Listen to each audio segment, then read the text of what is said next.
wild card game, to say the least. A tale of two halves. How big of an upset would it be if Lawrence were to shock Mahomes and the Chiefs in KC?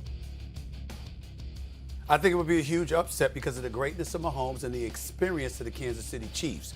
We saw the Jaguars come back against a team who I believe should have fired their coach, not just their offensive coordinator. A team that just wasn't ready as far as I'm concerned. They were up to a 27-0 lead, and they collapsed. But the way I look at Kansas City, there's no way on earth they'll be that team, and they should handle Jacksonville. Jacksonville is just too inexperienced. You know, I called that game. I actually called that game for ESPN. It was closer than people thought. The issue was that they couldn't score in the red zone. But it's not as big of a lopsided matchup as we would think because Trevor Lawrence and his mobility, and Doug Peterson has done a tremendous job. We'll keep it going, guys. We got another one here. The Cowboys have revenge on their mind after San Francisco sent them packing earlier in the playoffs. Dallas had the clock management gap. Dallas will have an opportunity to get even in the Bay. Here's Dak on the rematch versus the Niners. Most definitely I did. I think this whole team did. Obviously, using that loss last year as a motivation and just kind of the focal point, I guess, of the resiliency that we carried into the offseason, obviously carried into this year. Yeah, we get a chance to go back at their place, do something that we want to do.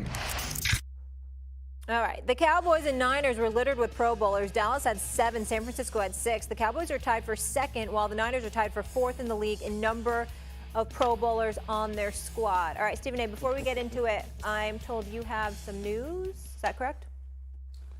No, not necessarily news. I just wanted to alert people based on what me, RC, and Bart were talking about in regards to Lamar Jackson, what some of these agents that I know, some of the specifics that they gave me.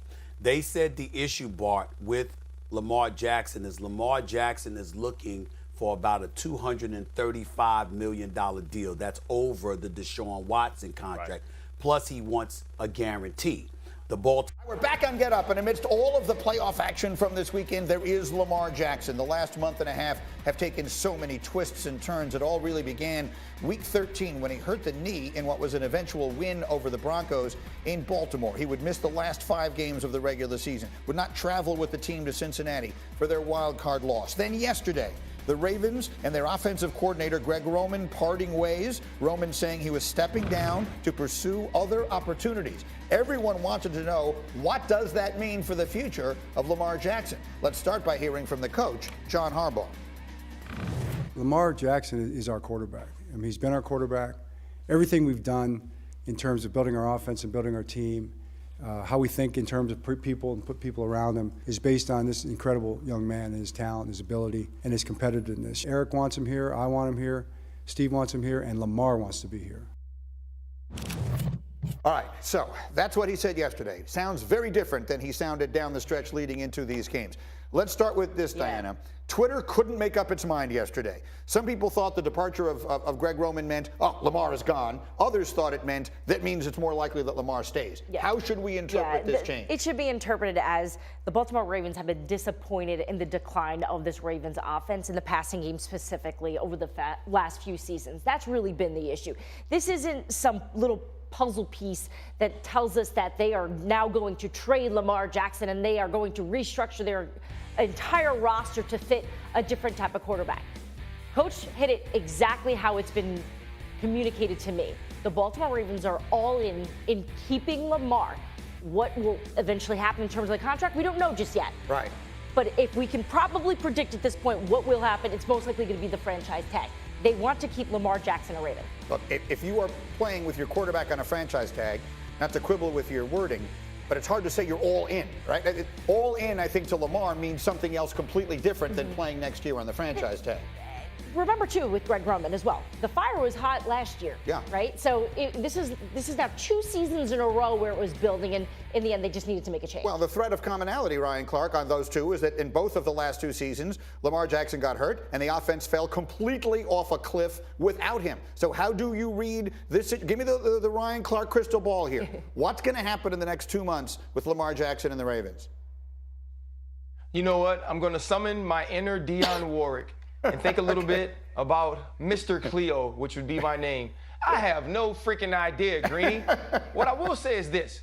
the tone of the Baltimore Ravens seems different, and especially John Harbaugh. When he was speaking about Lamar Jackson down the stretch of the season, or who he was going to have available, he didn't seem like a guy that was wishing his quarterback were healthy. He seemed like a guy who thought his quarterback was healthy enough to play and wished that he would just decide to play. And so to me, there was a lot of tension there. And we also spoke about Lamar Jackson not accompanying the team to go to Cincinnati. So right now, it sounds like that they understand without Lamar Jackson, we don't have anything. And without having Lamar Jackson, we have to rebuild on a team that has a defense that's ready to win a Super Bowl. So you get rid of Greg Roman. You now bring in another offensive coordinator that you have said Lamar Jackson is going to get an opportunity to sit in with while you make your decision and while you make your pick. I believe the Baltimore Ravens know right now they can't win without Lamar, and they didn't draft in a way to win with a different sort or type of quarterback. So I believe they are all in, but we know what all in means to Lamar Jackson. It means all guaranteed. So we will see if they put their money where their mouth is. What do we expect, Tim? How do you see the situation? Let me just say this. Could you imagine being on the verge of guaranteeing a guy, this type of money? We're talking hundreds of millions of dollars potentially. And you have a playoff game and he's not able to play and he doesn't travel with the team.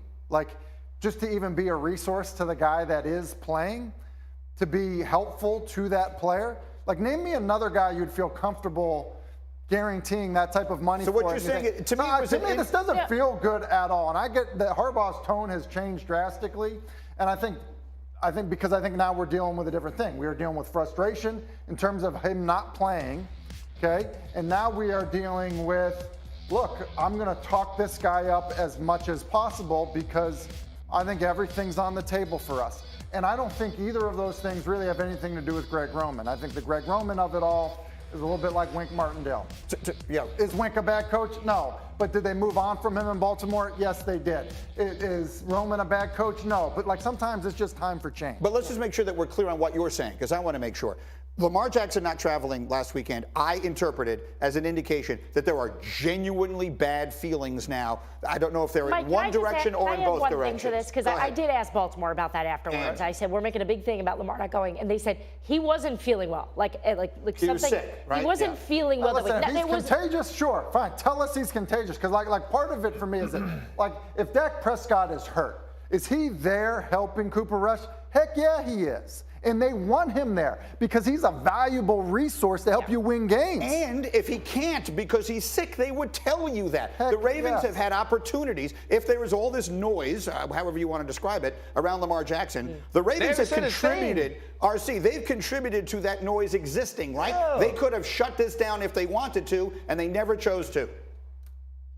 They could have said a ton of things down. Think about the reason Lamar Jackson came out and gave the entire world this detailed description of what type of injury he's suffering is because we've been sitting back wondering what's wrong with Lamar Jackson. And John Harbaugh saying, I don't have information on the quarterback. Marlon Humphrey had to come out after the Cincinnati game and said, I knew Lamar couldn't play. He was limping around the facility. When you hear those things, why isn't Baltimore coming out and saying more about Lamar Jackson to protect their quarterback? They're allowing all of these rumors, all of this gossip, all of this talk because they refuse to step up and protect their quarterback. So on top of not wanting me to get a deal or not giving me the deal I want, you also are leaving me out here to dry. If I'm Lamar Jackson, I'm not happy with the way the Baltimore Ravens have handled this, and the Baltimore Ravens has, at least in my opinion, handled this in the wrong way.